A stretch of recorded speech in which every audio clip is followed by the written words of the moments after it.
សួស្តីកូនសិស្សទាំងអស់គ្នាតោះយើងមកបន្តមេរៀនចំនួន complex យើងបន្តទៀតមេរៀននៅក្នុងថ្ងៃហ្នឹងគឺចូលដល់ចំណុចទី2គឺចំនួននិមិត្តអញ្ចឹងចំពោះចំនួននិមិត្តគឺជាចំនួនដែលមានរាង BE ដែល B គឺជាចំនួនពិតហើយយើងអត់យក0ទេឧទាហរណ៍ 2E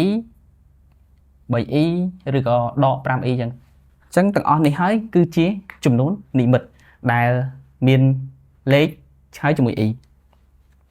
ចូលដល់ចំណុចបន្ទាប់ទៀតហ្នឹងគឺចំនួន complex ទម្រង់បច្ចេកនិតចំពោះចំនួន complex ទម្រង់បច្ចេកនិតគឺមានទម្រង់សិតស្មើ A បូក BE ដែល A និង B ហ្នឹងគឺជាចំនួនពិតជាលេខធម្មតាហើយ A នេះគឺគេហៅថាផ្នែកពិតហើយ BE នឹងម្ដុំនេះគឺគេហៅថាផ្នែកនិមិត្តឧទាហរណ៍ថាយើងមានសិត O មួយដែ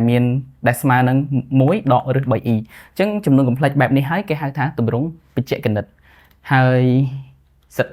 2ស្មើនឹងដក2បូក 2E អញ្ចឹងចំពោះចំនួន complex សិតដឺហ្នឹងក៏ជាទម្រង់បច្ចេកនិតដែរបន្ទាប់មកយើងក៏លេខមើលទៅលើសិត3យើងវិញដែលស្មើនឹង1បូក E លើជាការ៉េហើយគុណនឹង1បូក 2E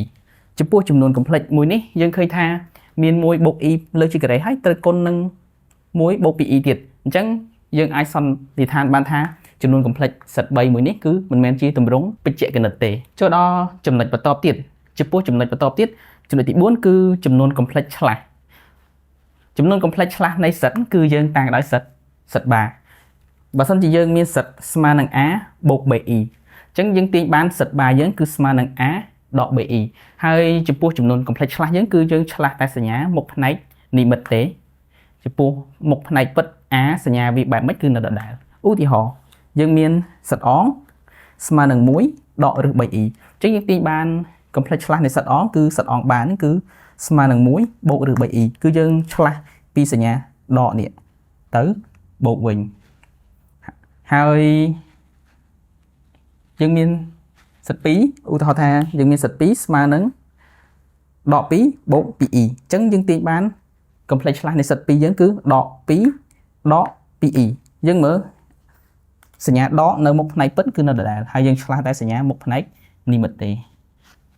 ហើយចំពោះវីដេអូមេរៀននៅក្នុងថ្ងៃនេះគឺមានតែប៉ុណ្្នឹងទេបាយបាយកូនសិស្សទាំងអស់គ្នា